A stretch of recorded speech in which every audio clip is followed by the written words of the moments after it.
Welcome to New Mexico's National Speakers Association chapter, Speakers Corner. I'm Gail Rubin, a past president of our local chapter of the National Speakers Association.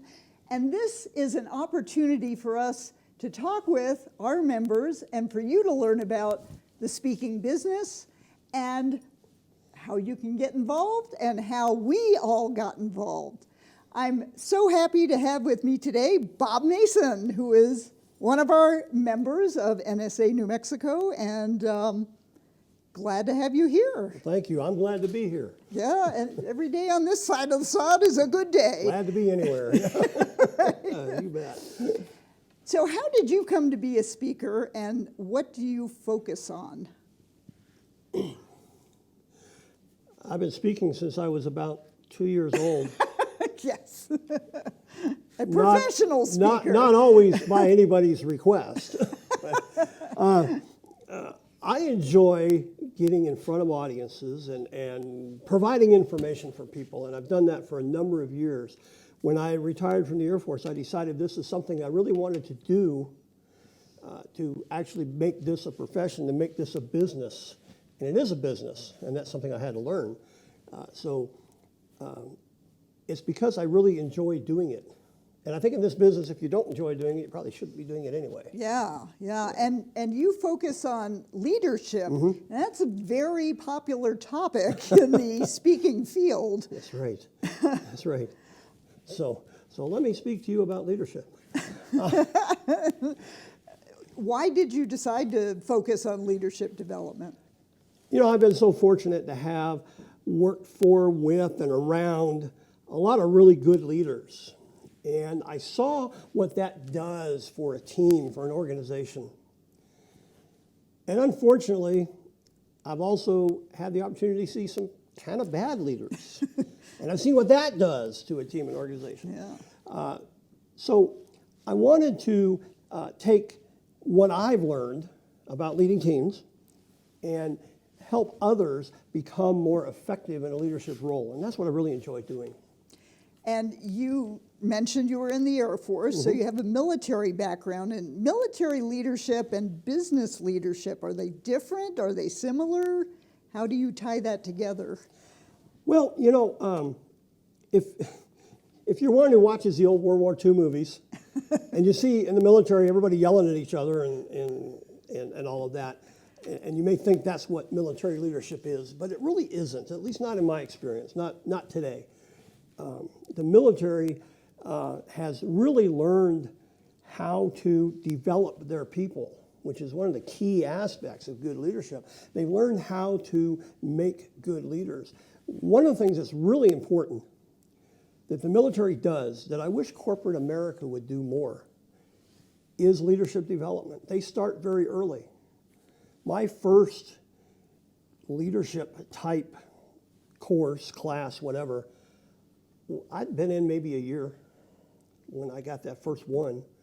In a 30-year career, I've been to 10 different leadership courses, and that's not including the daily mentoring and coaching that you get. So that leadership development that the military uses is why the military is as effective as they are, and that's what I'd like to see corporate America adopt. So how do you develop a leader? You're going to talk about that. I am. Yes, one of the wonderful things about this program is the first half is our conversation. The second half is going to be Bob getting up and speaking. And you'll get to see that with all of the NSA New Mexico members that we have on Speakers Corner. So, Yep. Speaking of National Speakers Association, how long have you been involved, and what has that done for your business? I've been involved in one way or another with NSA, both the national and the state level, since I think about 2009. I think we started about the same time. About the same time, yeah. And what has NSA done? NSA is an amazing organization. I don't think I've ever seen any professional organization that operates like NSA does. You go to a conference with NSA and there's hundreds or thousands of other speakers who will sit down with you and talk about their business. And they'll tell you what they do and what they've done that works and what doesn't work and what might work for you and how can I help you. And I've done that with speakers who are in the same area that I am. But it's that NSA philosophy that don't fight over the piece of the pie, make the pie bigger. There's plenty of opportunity out there for everybody. Yeah. So it's a fantastic organization. And frankly, just about everything I know about the speaking business came from NSA. Yeah. And then, of course, we had our local Speakers Academy, right, where we help teach people who want to get into the business to learn those different aspects. Well, and as a plug for our meetings, speakers from around the world, or around the country, we've actually had international speakers a couple of times, will come to the local chapter at no cost other than travel. These are people who would make 5-figure incomes from speaking for an hour, and they will come and spend a day with us and help us learn what they know. It's incredible.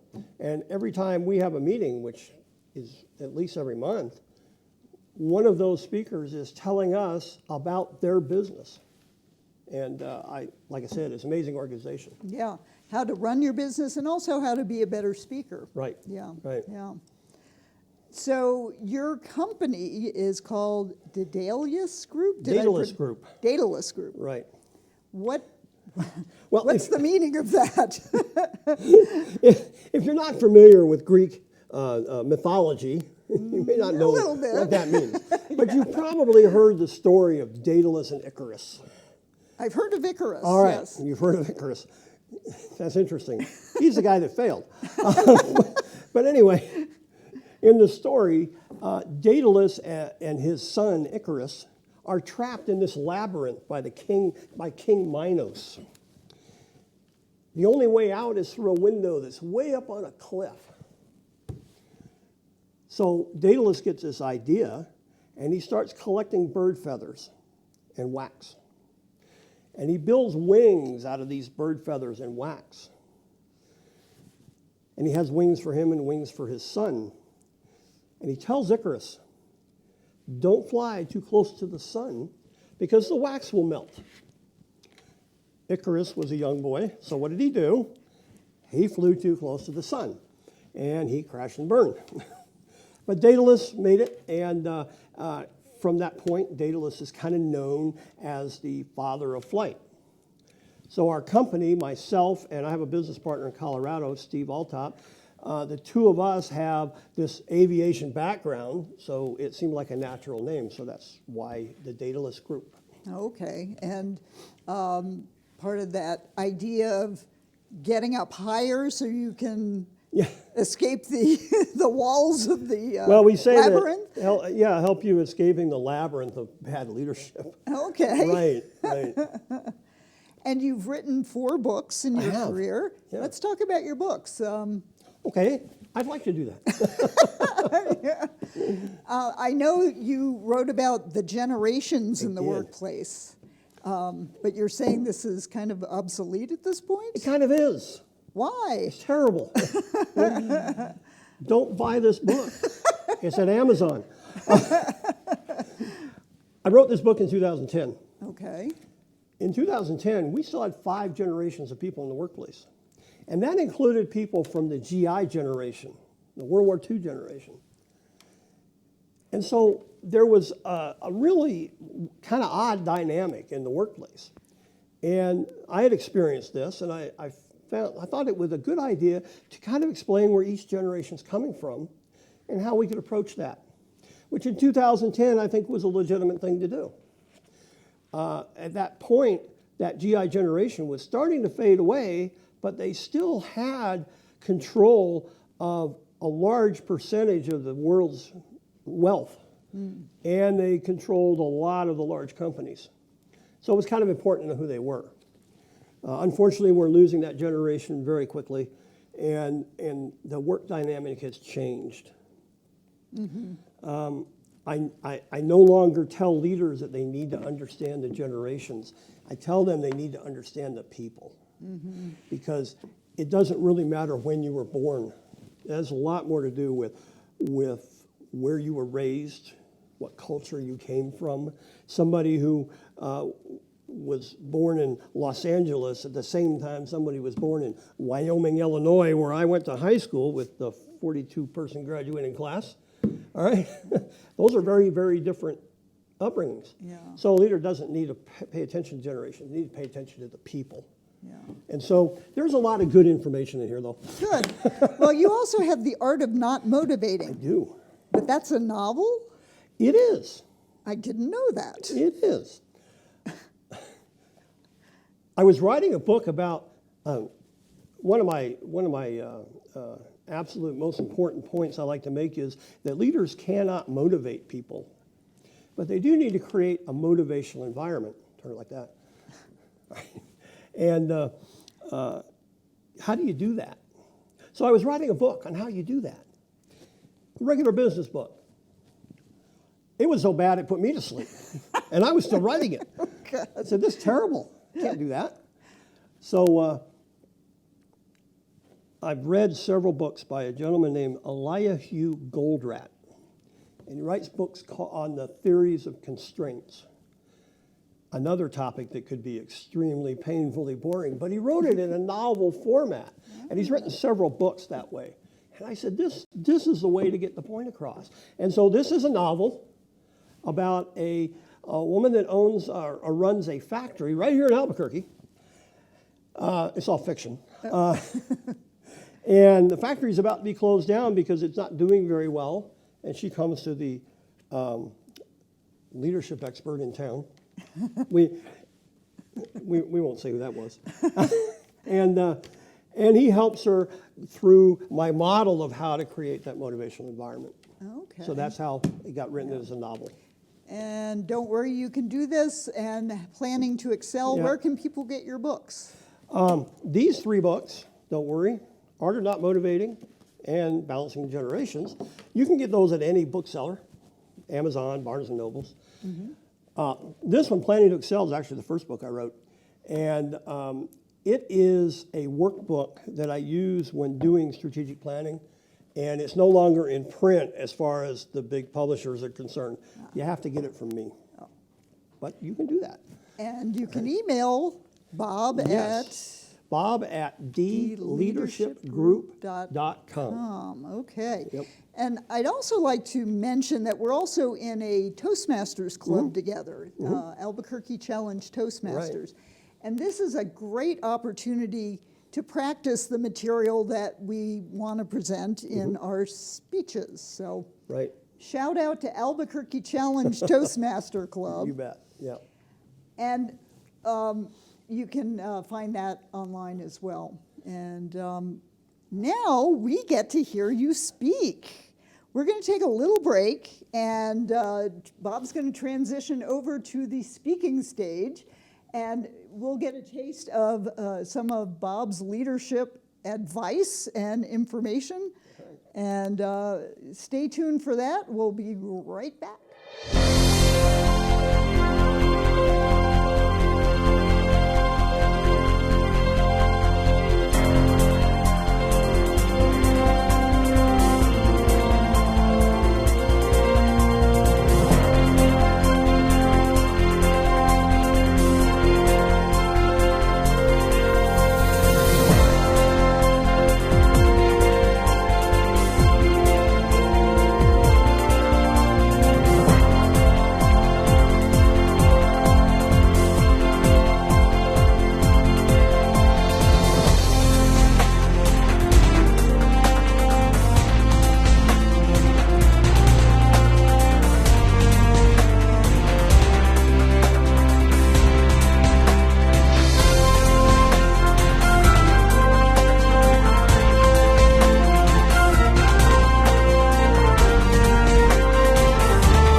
Authentic management talent is rare. Gallup's research shows that just 1 in 10 have the natural, God-given talent to manage a team of people. Another 2 in 10 have some characteristics of functioning managerial talent. It's from the introduction to The State of the American Manager by the Gallup Corporation.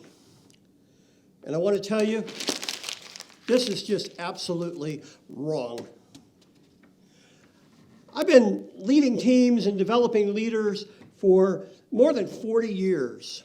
And I've become absolutely convinced that there is no genetic makeup, no particular strand of DNA that makes you a good leader. In fact, I've discovered that there are really only 2 requirements to being a good leader.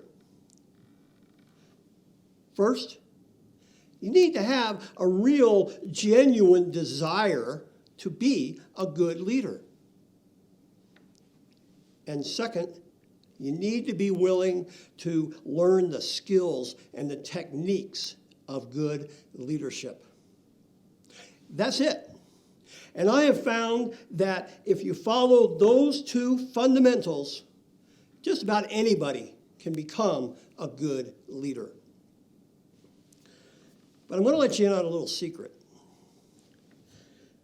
Leadership development, this business that I'm in, is a really crowded field. If you go on Amazon, you're going to find over 60,000 books about leadership, each trying to tell you how to be a leader, what you need to do. And they make it complicated because here's the thing. If you want to be known as the expert, if you want to have the best-selling book, if you want to be considered the thought leader, you have to come up with something new. And that's the problem. There really isn't anything new in leadership. 5th century BC, it's a young prince named Cyrus. Cyrus combines the Median and the Persian kingdoms and creates the Persian Empire, one of the largest empires in history. It stretched from India to the Mediterranean. Now, in order to create an empire like that, Cyrus needs an army, a big army. So to do that, he has to bring soldiers in from all these different kingdoms and cities. And that's a challenge. But Cyrus applies good leadership skills, good techniques to help all these people come in and create teams that are effective. And he helps the leaders of his army understand how to be good leaders, how to put these teams together into an effective organization. Cyrus was so effective that if he showed up to the gates of your city, you probably threw open the gates and welcomed him in.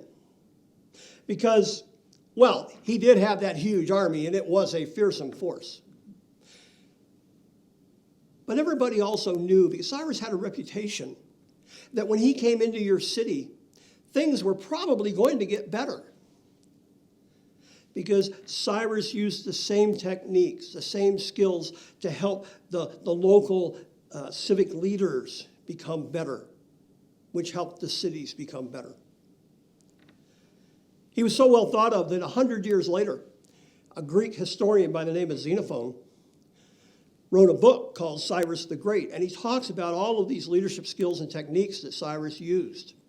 That book is still available today. It's called Cyrus the Great, and the most current one is edited by a gentleman named Larry Hedrick, and I strongly recommend you get that book and read it, Cyrus the Great, and you'll learn all about the leadership skills, the techniques that he used. And the thing of it is, those are the same skills, the same techniques that we teach today, without the violence. There's really nothing new in leadership. But what is new and what's different is how you apply those skills, how you use those techniques in your own situation. Every team is different. Every one of you has a different challenge. You have to apply those skills in a way that works for your team. And the best way to do that is to really have a good understanding of what those skills and techniques are. So what is this leadership? What am I really talking about here? Well, if you go back to those 60,000 books, you'll find a lot of definitions about leadership. And some of them get very complex, and they're often accompanied by a model. And it's usually a pretty complicated model. It has all the circles and the arrows and the triangles and all the things you're supposed to have, usually platforms and columns holding up big Gothic roofs. They're really nice, but they're also unnecessary. Because leadership, at its very basic core, is simply getting things done through people. That's what leadership is, getting things done through people. Now, when you read those books, you're also going to probably hear comments about leadership versus management. You know, he's okay as a manager, but he's just really not a leader. And she has okay management skills, but just isn't a leader. Here's the thing. If you're responsible for what other people do, you are, by default, a leader. If you're responsible for what other people do, you are a leader. Management is a function of leadership. All leaders have management responsibilities. But the main thing they're responsible for is what other people do, and that's why they're leaders. We have at the Daedalus Group spent a lot of time and effort studying what makes good leaders, both from our own experiences of leaders that we worked with, around, and for. And we've also studied a lot of the leaders you've probably heard of, the famous people, the people that lead large companies. And we found that there is some commonality. There are 3 characteristics that we find in all really good leaders. The first is being values-based. Good leaders know who they are. Have you ever worked for a leader who tried to convince you that they were something that they really weren't? And how long did it take you to figure that out? Probably not very long. As a leader, you need to know who you are, and that's who you need to be. So you need to know what your values are. Somewhere, probably not far from you, somebody is trying to sell drugs to your kids. We hear about that, and we hear terrible things on the news. And then we hear people say, well, that person just doesn't have any values. But that's not correct. Because everybody has values. They just may not agree with yours. And that's why it's important for you to make sure that you know what your values are and that you can explain that to your team. Your team needs to know your values because that's what drives your behavior. That's what makes you do things or not do things. Your values. So a leader is values-based.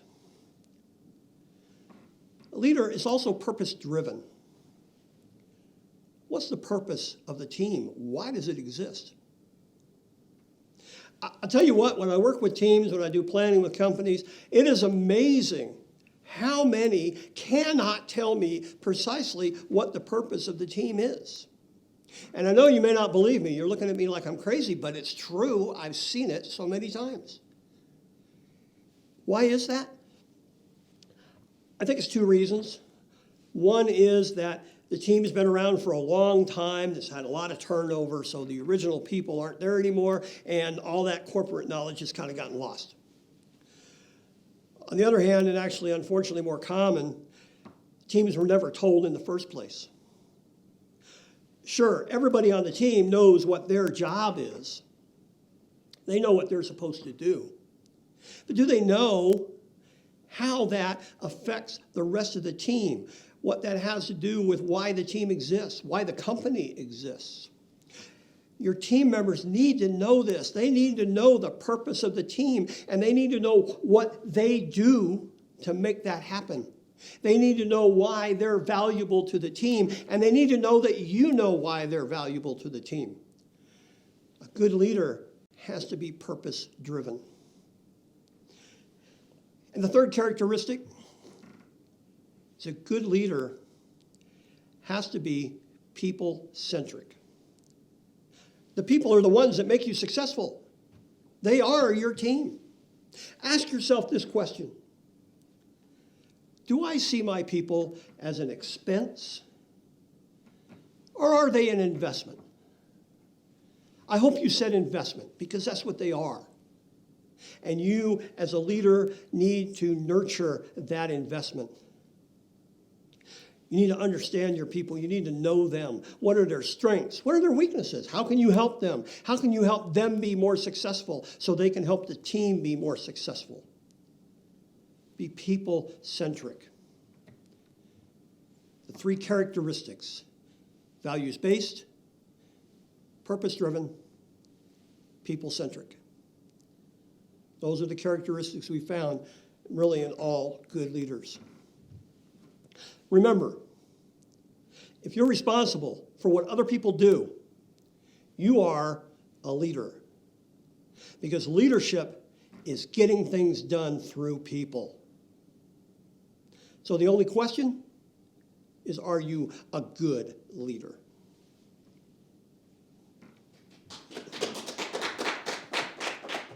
Thank you. Thank you, Bob. That was inspiring. I'm ready to be a leader now. Well, thank you for joining us for our initial episode of Speakers Corner with NSA New Mexico, the National Speakers Association New Mexico chapter. We have regular meetings in Albuquerque, both in person and online, and hybrid meetings. Do check us out at our website, NSA-NM.org, and do come back for our next conversation. We have a number of fascinating speakers who live here in New Mexico, and you'll get a taste of what they do and how we do it, and I hope to see you next time.